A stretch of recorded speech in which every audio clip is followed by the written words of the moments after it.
मुझे एक श्लोक याद आ रहा है। महाभारत का प्रसंग है। अर्जुन जो धनुर्धर महान माना जाता था। एक समय था जब भीलों ने उसे परास्त कर दिया था, बंदी बना दिया था। उस पर एक श्लोक है, पुरुष बलि नहीं होत है, समय होत बलवान, भीलन रूटी गोपिका, वही अर्जुन वही बाण।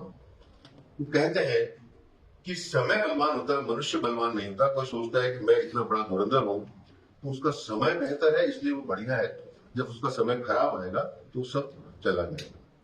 तो समय की बात हो रही थी और समय की बात करने के लिए मैं आज यहाँ उपस्थित हुआ हूं। मुझे कॉलेज की बात याद आ गई। जब मैं कॉलेज में पढ़ता था तो साइकिल होना भी अपने आप में एक बड़ी बात हुआ करती थी। मोटरसाइकिल तो रेयर ही किसी बच्चे के पास होती थी। तो एक मेरा दोस्त था, वो साइकिल हाथ में पकड़ के दौड़ता दौड़ता चला जा रहा था। मैंने देखा तो भाई कहाँ जा रहा है, ऐसे क्या भागा दौड़ी में पड़ा हुआ है। तो वो बोला समय नहीं है, बात मत कर मेरे से। ना भाई इतना भी क्या जल्दी है, बता सही, मैं तेरी कुछ मदद करूं। बोले बात मत कर, समय नहीं है। मेरे पास जब समय नहीं है इतना तो बैठ के चला जा, पकड़ के भागता हुआ क्यों जा रहा है। बोले बैठने का ही समय नहीं है। तो कहने का अभिप्राय है कि समय ऐसी चीज है कि किसी के पास कितना समय है, किसी के पास कम है, ज्यादा है, ऐसा कुछ नहीं। सबके पास कोई 24 घंटे है। नरेंद्र मोदी के पास भी 24 घंटे हैं, मनीषा जी के पास भी 24 घंटे हैं, मेरे पास और आपके पास भी कोई 24 घंटे है। उसी में हमें काम करना। कभी कभी लगता है एग्जाम चल रहा है, कुछ छूट गया, अरे आधा घंटा और मिल जाता है, ये मेरा क्वेश्चन और मैं हल कर लेता, या 1 महीना और मिल जाता तो मेरे जो 2 चैप्टर रह गए थे वो मैं रिवाइज कर लेता हूँ। लेकिन वो संभव है नहीं। लेकिन समय की बलिहारी है। ऐसा भी समय है कि हम समय को भी बचा सकते हैं, समय को भी जमा कर सकते हैं, बढ़ा नहीं सकते। 24 घंटे को 25 नहीं कर सकते, लेकिन आज हम सेव करके बाद में काम में लेने के लिए इसको बढ़ा सकते हैं। मुझे याद आ रहा है बहुत पुराना समय, जब हम पढ़ा करते थे, वो पुराने जमाने की बात है, जब मुद्रा विनिमय शुरू नहीं हुआ था, करेंसी नहीं शुरू हुई थी, तो लोगों का जो आदान प्रदान होता था वो बार्टर सिस्टम यानी कि वस्तु विनिमय कहलाता था। यानी कि एक वस्तु दीजिए और दूसरी वस्तु लीजिए। किसान ने अन्न उपजाया, झोली भर के ले आया, चुनाहे को दिया, उससे कपड़ा ले लिया। किराने के पास गया, अपना अनाज दिया, किराने का सामान ले लिया। इस तरह से वस्तु विनिमय में वो सारा काम चलता था। फिर मुद्रा आ गई तो मुद्रा में विनिमय होने लगा। इसी तरह का कंसेप्ट है जिसमें समय का लेन देन हो सकता है। समय एक मुद्रा की तरह काम करता है। मुझे आवश्यकता है इलेक्ट्रीशियन की, इलेक्ट्रीशियन आएगा, मेरे पास में 2 घंटे 3 घंटे उसने अपना समय लगाया, उसने मुझसे कोई पैसा चार्ज नहीं किया। जो वायरिंग सामान का पैसा था वो मैंने अपनी जेब से दिया, लेकिन स्किल उसकी थी, उसने अपना काम किया। वो 2 घंटे उसके पास जमा हो गए, उसके बैंक अकाउंट में जमा हो गए। उसे डेंटिस्ट की आवश्यकता पड़ी, वो डेंटिस्ट के पास गया, डेंटिस्ट ने अपना कोई चार्ज नहीं किया। अगर एनेस्थीसिया दिया, इंजेक्शन दिया है, दवाई दी है, उसके पैसे चार्ज दिया, अपनी स्किल का कोई चार्ज नहीं लिया उसने 2 घंटे अर्न कर लिए और इलेक्ट्रिशियन के 2 घंटे चले गए। ऐसे ही कुक है, गार्डनर है, कोई भी किसी भी सेवाओं का आदान प्रदान, ये टाइम बैंकिंग कंसेप्ट का लेन देन है, क्योंकि वो अपना समय दे रहा है। उसने जो समय दिया वो अपने अकाउंट में जमा हो गया, जिसको वो बाद में एनकैश करता रहेगा। मैं जिस समय बैंक की बात कर रहा हूं या टाइम बैंक की बात कर रहा हूं, इसको भारतीय परिप्रेक्ष्य में सबसे पहले हमने इसको प्रारंभ किया, और अभी तक एक ही बैंक है इंडिया में, ऐसा कोई दूसरा बैंक नहीं है जिसे हमने टाइम बैंक ऑफ इंडिया का नाम दिया है। इसमें हमने इन सबको नहीं शामिल किया, क्योंकि ये जितनी भी सेवाएं हैं इनका मुद्रा में मूल्य लगाना संभव नहीं है। एक हार्ट का सर्जन है, हार्ट का ऑपरेशन करेगा, उसके 2 घंटे की कीमत एक गार्डनर की 2 घंटे की कीमत से हम तुलना नहीं कर सकते। ये स्वैच्छिक है। कुछ देशों में ऐसा चलता है, यूएस में ऐसा चलता है। जो इसमें शामिल होना चाहता है वो अपनी सेवाओं का बिना किसी मूल्य के समय से ही आदान प्रदान करता है, लेकिन यहाँ वो संभव नहीं था। और यहाँ एक दूसरी आवश्यकता हमें ज्यादा नजर आई, तो उसके लिए हमने दूसरे सिस्टम से शुरू किया। और आप यहाँ पे देख रहे हैं, यानी जो यावत पितो बार्जन सकता है ताबिन में जो परिवार हो सकता है, पश्चात जीवती जर्जर देहे तो भी न प्रक्षति गेहे।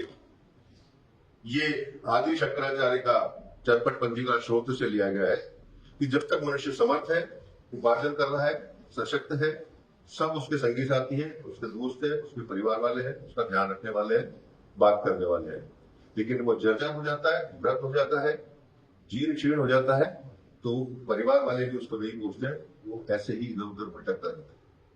बड़े दुर्भाग्य की बात है। लेकिन समय है, हमारा संयुक्त परिवार का सिस्टम था, जब सबकी देखभाल हो जाती थी, धीरे धीरे करके हमारे स्वास्थ्य में सुधार होता गया, हमारी औसत आयु बढ़ती चली गई, जन्म दर कम होती गई, बच्चे जहां 2, 4, 5 होते थे, दूर रह गए, अब 1 तक आ गए, तो ये गैप बढ़ता गया। सन 2011 के आंकड़े, जनसंख्या के आंकड़े कहते हैं कि हमारे देश में सीनियर सिटीजन, वरिष्ठ नागरिकों की संख्या 1.58 करोड़ थी, जो कि लगभग 8.something% टोटल जनसंख्या का था।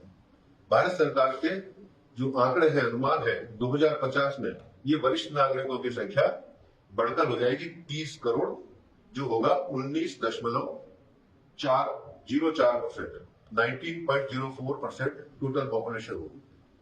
और ये ऐसी समस्या होगी जो एक विकराल रूप लेगी।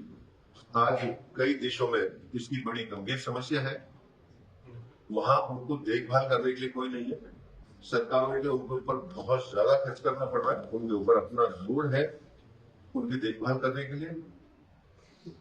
तो ऐसे में उनके साथ कौन देगा, कौन उनके साथ समय बिताएगा, कौन उनकी छोटी मोटी जरूरतों को पूरा करेगा, कहां से लाएंगे ये इंफ्रास्ट्रक्चर? स्वास्थ्य संबंधी सुविधाएं बैंक सरकार उपलब्ध कराती है, हॉस्पिटल से फ्री मेडिकल सुविधाएं उपलब्ध करा रखी है, हेल्थ इंश्योरेंस पॉलिसीज है, वृद्धाश्रम है, दूसरी और जरूरत की चीजें हैं। लेकिन जो मानवीय साथ है वो तो मनुष्य ही देगा। हम सामाजिक प्राणी है, बगैर मनुष्य के साथ से हम रह नहीं सकते। अकेलापन इतना बड़ा अभिशाप है अपने आप में कि ऐसे ऐसे किस्से हमारे सामने हैं कि जहां अकेलेपन से त्रस्त होकर जिनके बच्चे विदेशों में बहुत अच्छे पदों पर थे, जो कई साल तक अपने माँ बाप के पास आ नहीं पाए, वो बहुत वृद्ध थे, अपने फ्लैट में रहते थे, कहीं आना जाना नहीं होता था, अकेलेपन से, अवसाद से इतना ग्रस्त हो गए कि उन दोनों ने आत्महत्या कर दी। जब पेपर में ऐसी चीजें पढ़ते हैं, दिल में बड़ा दर्द होता है, लगता है कि ये क्या हो रहा है। तो ये जो टाइम बैंकिंग का विचार आया वहां से, तब हमने इसको सोचा कि इसका समाधान इसी में हो सकता है। तो इस कंसेप्ट को हमने लिमिटेड किया एल्डर केयर के ऊपर, कि जो बुजुर्ग व्यक्ति है, जो एकाकी है, अकेले है, जिन्हें मानवीय साथ की आवश्यकता है, चाहे उनको घर पर बातचीत करने के लिए आवश्यकता हो, उन्हें बाहर जाने के लिए आवश्यकता हो, चश्मा बनवाने जाना है, डेंटिस्ट के पास जाना है, फिजियोथेरेपी के लिए जाना है, मंदिर जाने की इच्छा हो रही है, बाहर जाने की इच्छा हो रही है, अकेले उन्हें चाहिए कि कोई साथ हो, हाथ पकड़कर ले जाए, वापस ले जाए। तो ऐसा मानवीय साथ चाहिए। हॉस्पिटलाइजेशन की नौबत आ गई। आपने कई ने अनुभव किया होगा, अस्पताल में हम जब भर्ती होते हैं तो विजिटिंग आवर में जाते हैं मिलने के लिए, और ये देखते हैं कि इतनी देर हो गई कि भाई अब तुम्हारा रेस्ट का टाइम है। उसका रेस्ट की चिंता नहीं होती, हमें वापस जल्दी जाने की चिंता होती है। दिन भर रुकना पड़ जाए तो व्यक्ति नहीं मिलता। जो अपने मित्र हैं, खास जो अपने अवकाश ले सकते हैं, अपने धंधे पानी से नुकसान खा सकते हैं, वे आपके साथ 2 दिन, 4 दिन, 5 दिन वहां रहेंगे। आपके बच्चे आपके साथ में है वो रहेंगे, या भाई बहन है जो यहाँ पर उपलब्ध है वो रहेंगे, उसके अलावा कोई नहीं मिलेगा। लेकिन जो अकेले रह गए उनके पास तो ये साधन भी नहीं होते। तो ऐसे में टाइम बैंक उनके लिए मदद करता है। ये आप देखे हैं कि इसकी कितनी बृहद आवश्यकता इस देश में होने वाली है और हो रही है। ये एक स्टडी हुई थी भारत सरकार की, जिसमें उन्होंने ये कहा था कि हमारे देश में भी ऐसे टाइम बैंक मॉडल की आवश्यकता है। तो ये कैसे होगा, इसके आइडिया को हमने कैसे इस देश के धरातल पर उतार के ला सकते। तो हमने देखा कि हम सीधे सीधे शब्दों में बात करें, सारांश चीजों में बात करें, तो मुझे कभी किसी की आवश्यकता होगी तो मैं किसको बुलाऊंगा? उसे बुलाते वक्त मेरे दिमाग में जाने अनजाने 3 फैक्टर काम करते हैं। पहला ये कि वो मेरा दोस्त होना चाहिए, मेरा विश्वसनीय होना चाहिए कि मैं उसे बुलाऊं तो वो आ जाए।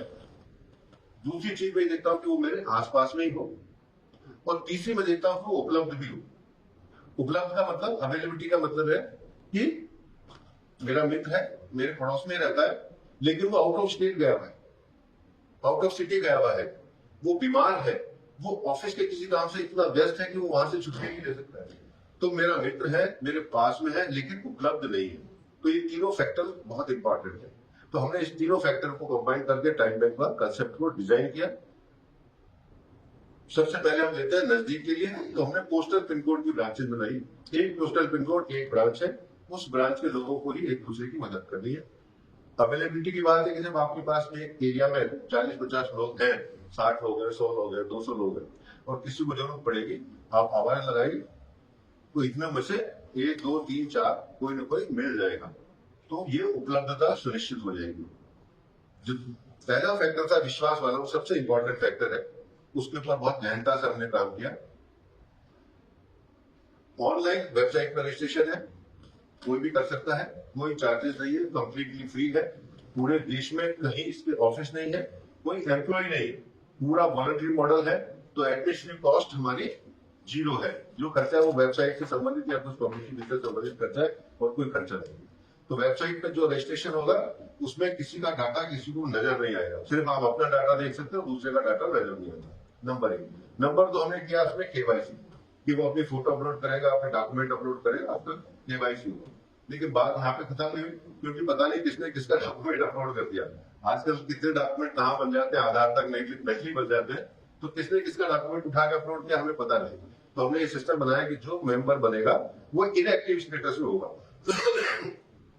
उसके अप्रूवल का सिस्टम हो। तो जो हमारी पिन कोड की ब्रांच है उसको रन करने के लिए वॉलंटियर्स के रूप में एडमिन होते हैं, जो ब्रांच मैनेजर आप कह सकते हैं उसको, वो उसका वेरिफिकेशन भी करेगा कि जिनाइट आदमी है या नहीं, उसके बाद उसको वेबसाइट पे अप्रूव करेगा। तो यहां तक हमने इसको कर लिया। तो उसके बाद में बात आती है कि अब ये कैसे आगे काम करेगा, कैसे लोगों तक पहुंचे, कैसे करें। तो विश्वास में एक बात और हमने की है कि हम नॉन मेंबर की सर्विस नहीं करें। अनजान व्यक्ति की भाई पता लगा कि भाई वहां पे फलाने को जरूरत है और आप भाग के जाइए उसकी मदद कीजिए, ऐसा कुछ नहीं। सेवा लेनी हो चाहे देनी हो, दोनों ही हमारे मेंबर होने चाहिए, तभी विश्वसनीयता उसमें कायम हो सकती है। फिर हमने इसमें मंथली मीटिंग का सिस्टम बनाया, क्योंकि जब तक महीने के महीने मीटिंग नहीं होगी, हम पर्सनली एक दूसरे से मिलेंगे नहीं, जानेंगे नहीं एक दूसरे को, तब तक हमारे में वो विश्वास कायम नहीं हो पाएगा। तो इस प्रकार से आपस में विश्वास कायम हो गया, ये सब काम होगा। तो फिर अब बात रहेगी कैसे इसको आगे ऑपरेट करेंगे। हर पोस्टल पिन कोड के हमने डिफरेंट व्हाट्सएप ग्रुप बनाए हुए, तो जिसको भी रिक्वेस्ट की आवश्यकता है, किसी मदद की आवश्यकता है, पहले वॉलंटियर की तरफ से आएगी रिक्वेस्ट कि मुझे मदद की आवश्यकता है, इस तरह की मदद की आवश्यकता है। वेबसाइट पे हमने उसका कॉलम दिए हुए, ओपन कीजिए, लॉग इन कीजिए और अपने रिक्वेस्ट दर्ज कर दीजिए। ऐसा नहीं आता है तो व्हाट्सएप ग्रुप में अपने रिक्वेस्ट डाल दीजिए। अगर वो भी पॉसिबल नहीं है तो एडमिन को फोन करके आप बता दीजिए कि मुझे ये मदद की आवश्यकता है। जैसे ये रिक्वेस्ट आती है, एडमिन उसको बाकी सारे मेंबर्स को फ्लोट करता है। जो मेंबर कहता है कि yes I am available, I can go to this person, मैं इसकी मदद करने के लिए तैयार हूँ, उसको वेबसाइट असाइन करता है। अब आप इसको आसानी से समझ सकते हैं कि वेबसाइट पे किसने रिक्वेस्ट डाली वो दर्ज हो गई, कौन सी तारीख से कौन से समय तक किया ये आ गया, कौन उसको सेवा दे रहा है ये भी उसमें दर्ज हो गया। तो जब रिक्वेस्ट को क्लोज किया जाएगा, जब वो कंप्लीट हो जाएगी और एडमिन उसको क्लोज मार्क करेगा, क्लोज मार्क करने के साथ ही ऑटोमेटिक उनके पासबुक जनरेट हो जाती है। तो कोई भी उसमें लॉग इन करके देख सकता है कि उसमें कितना पैसा उसने कितना समय उसने जमा कर लिया या उसने अवेल किया है। तो ये ऑनलाइन अवेलेबल है, कोई भी इसको देख सकता है। ये एक पासबुक के नमूना है। यहाँ पे आप देखते हैं डिफरेंट नाम है, अवेलमेंट कितना किया है और अर्न कितना किया है, ये सब इसमें प्रॉपरली रिकॉर्डेड किया जाता है। तो ट्रांसपेरेंट सिस्टम है। अब सरकारें इसकी तरफ आने लगी है। आंध्र प्रदेश सरकार से हमारे को ऑफर प्राप्त हुआ, वहां पे सीएम लेवल से एक चीज चल रही है, हमारी 3-4 मीटिंग्स हो चुकी है। एमओयू एक हम बना के उनको प्रस्तुत काफी एडवांस स्टेज पे है। एमओयू साइन होने के बाद में हम अपने स्तर पे आंध्र प्रदेश सरकार के लिए टाइम बैंक मांग शुरू करेंगे। राष्ट्र सरकार में भी इस काम को चल रहा है। पुलिस डिपार्टमेंट हमारे साथ कनेक्ट है राजस्थान में, क्योंकि उन्होंने अपने सारे थानों को कम्युनिकेशन भेजा हुआ है कि अपने कांस्टेबल के माध्यम से जो आपके सीनियर सिटीजन उन्हें टाइम बैंक के साथ कनेक्ट कर दिया जाए। हमारे वहां पर राजस्थान में एक हायर एजुकेशन डिपार्टमेंट है, जहाँ बच्चों को कम्युनिटी सर्विस करनी होती है। उन्होंने एक रिटन ऑर्डर इश्यू करके सारे कॉलेजेस को ये भेजा है कि अपने बच्चों को टाइम बैंक के साथ कनेक्ट कीजिए, जो कम्युनिटी सर्विस करनी है उनको, वो इस बैंक के साथ में कर ले। तो इस प्रकार से ये हमारा आगे इसमें काम चल रहा है।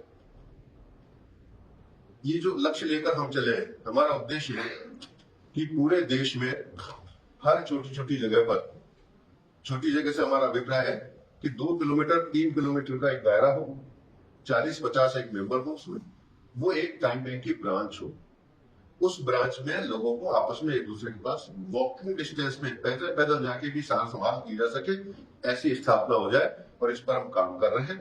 पहले हम शहर के रूप में काम करते हैं, उसके बाद में हम नीचे आ जाते हैं पिन कोड के रूप में, और उससे छोटे एरिया बनाते हैं। जयपुर में हमारे इस तरह के यूनिट्स हमारी काम कर रही है। अभी तक जहां बैंकों की सेवाओं का लेन देन किया जा चुका है, अपने पास में देखिए, इसके स्क्रॉल डाउन करते हैं तो आपको बहुत सारे लोग दिखेंगे। 6,000 से ऊपर हमारे अभी तक इसमें मेंबर है और इस प्रकार से काम कर रहा है। कहते हैं ये मोहब्बत का फसाना भी बदल जाएगा, समय के साथ जमाना भी बदल जाएगा, वक्त के साथ चलना सीख लेगा फिर, वरना समय निकल जाएगा, फिर तू बहुत पछताएगा, फिर तू बहुत पछताएगा। Thank you. Thank you.